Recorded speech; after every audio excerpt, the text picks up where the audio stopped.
नोटाबंदीच्या निर्णयानंतर पंतप्रधान नरेंद्र मोदींनी आपल्या पक्षातील आमदार, खासदार आणि नेत्यांना त्यांचे बँक तपशील सादर करण्याचे आवाहन केलं होतं, पण या आवाहनाला अल्प प्रतिसाद मिळाल्याचं स्वाभिमानीचे खासदार राजू शेट्टींनी सांगितलंय।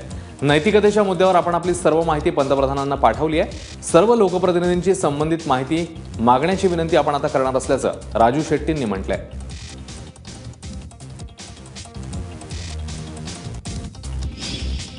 नोटाबंदीच्या निर्णयाचं सर्व क्षेत्रात स्वागत होत असलं तरी मुंबईत हातावर पोट असणाऱ्या मजुरांना मात्र कमालीचा संघर्ष करावा लागतोय।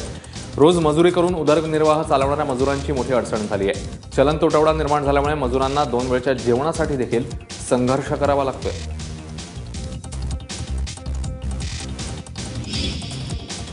वेगवेगळ्या जाती धर्मातल्या लोकांनी एकत्र येत वर्ध्यामध्ये बहुजन क्रांती मोर्चाचं आयोजन केलं। बाबासाहेब आंबेडकर उद्यानापासून या मोर्चाला सुरुवात झाली आणि जिल्हाधिकारी कार्यालय परिसरात या मोर्चाची सांगता करण्यात आली।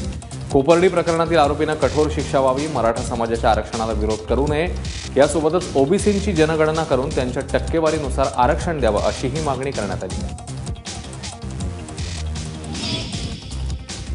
शेतकऱ्यांच्या विविध प्रलंबित मागण्या त्वरित पूर्ण व्हाव्यात यासाठी यवतमाळमधील बळीराजा पार्टीच्या वतीने जिल्हाधिकारी कार्यालयावर मोर्चा काढण्यात आला होता। यवतमाळमधील पोस्टल ग्राउंडवर सुरू झालेल्या या मोर्चामध्ये मोठ्या प्रमाणावर शेतकरी सहभागी झाले होते। कर्जमाफी, शेतीचं वीज बिल माफ करावं, नोटबंदीमुळे शेतकऱ्यांना व्यवहारात अडचण येऊ नये यासाठी उपाययोजना करावी, तसंच आत्महत्याग्रस्त कुटुंबातील एका व्यक्तीला शासकीय नोकरीत सामावून घ्यावं अशा विविध मागण्यांसाठी हा मोर्चा काढण्यात आला होता। बीडमध्ये दारूबंदीसाठी महिला संघटनांनी जिल्हाधिकारी कार्यालयावर दारूच्या बाटल्यांची प्रेतयात्रा काढून पोलीस प्रशासनाचा निषेध केला आहे। परळी तालुक्यातील दारावती तांडा आणि परिसरातील अवैध धंद्याकडे स्थानिक पोलीस प्रशासन दुर्लक्ष करत असल्याचा आरोप महिला संघटनांनी केला।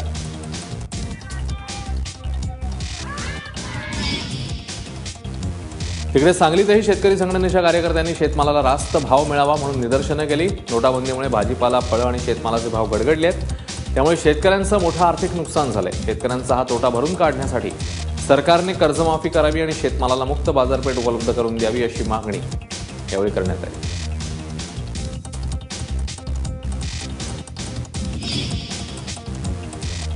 मनमाड इथल्या इंधन पाईपलाईनची दुरुस्ती करताना पानेवाडी येथील बीपीसीएल कंपनीने पहिल्यांदाच मॉक ड्रिल केलं, मात्र त्यामुळे मनमाड येवला रस्त्यावरची वाहतूक ठप्प झाली होती। मुंबई ते पानेवाडी टर्मिनल दरम्यानची इंधन पाईपलाईनमध्ये गळती होत असल्याची माहिती मिळताच सर्व यंत्रणांसह प्रकल्प अधिकारी घटनास्थळी दाखल झाले आणि परिस्थिती नियंत्रणात आणली। त्यानंतर मनमाड इथल्या मार्गांवरील वाहतूक कोंडी सुटली।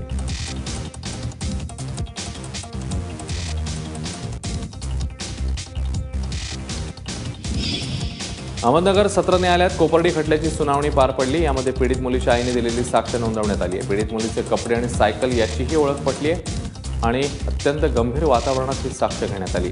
आतापर्यंत कोर्टात 11 साक्षीदारांना सादर केलं असून पुढची कारवाई ही 13 फेब्रुवारीला होणार आहे।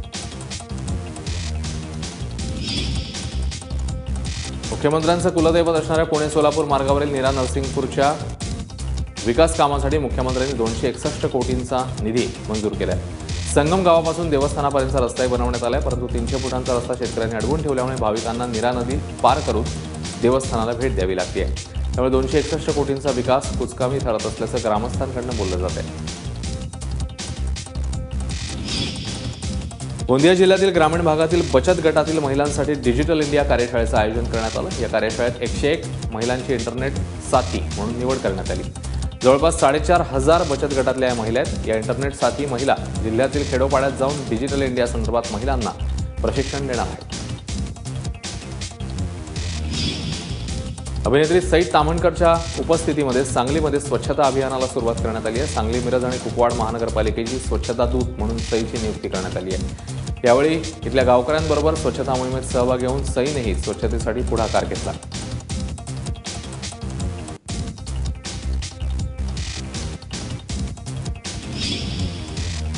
सावित्रीबाई फुले यांच्या जयंतीचं औचित्य साधत नाशकातल्या येवल्यातील 2 शिक्षकांनी एक स्तुत्य उपक्रम सुरू केलेला आहे। घरातल्या मुलींच्या नावाची पाटी तयार करून ती घरावर लावण्यात आली आहे। ज्ञानेश्वर पायमोडे आणि ज्ञानेश्वर बारगळ या 2 शिक्षकांनी येवल्यातील महालखेडा, भिंगारे या गावात लोकांना मुलींचं महत्त्व पटवून देण्यासोबतच प्रत्येक घरावर मुलीच्या नावाची पाटी लावण्याचं आवाहन केलं।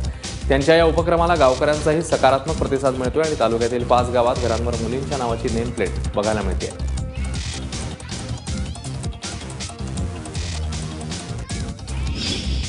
रत्नागिरी नगरपालिकेच्या विविध समित्यांच्या निवडणुका पार पडल्या। यामध्ये शिवसेना पक्षाला रत्नागिरीवर परिषदेवर निर्विवाद सत्ता मिळाली आहे। प्रत्येक समितीमध्ये शिवसेनेचे 5, भाजपचे 2 तर राष्ट्रवादीच्या 1 सदस्याला स्थान मिळालं। सभापती पदासाठी शिवसेनेतर्फे अनेक जण इच्छुक होते, त्यामुळे शिवसेनेच्या पदाधिकाऱ्यांमध्ये चुरस पाहायला मिळाली।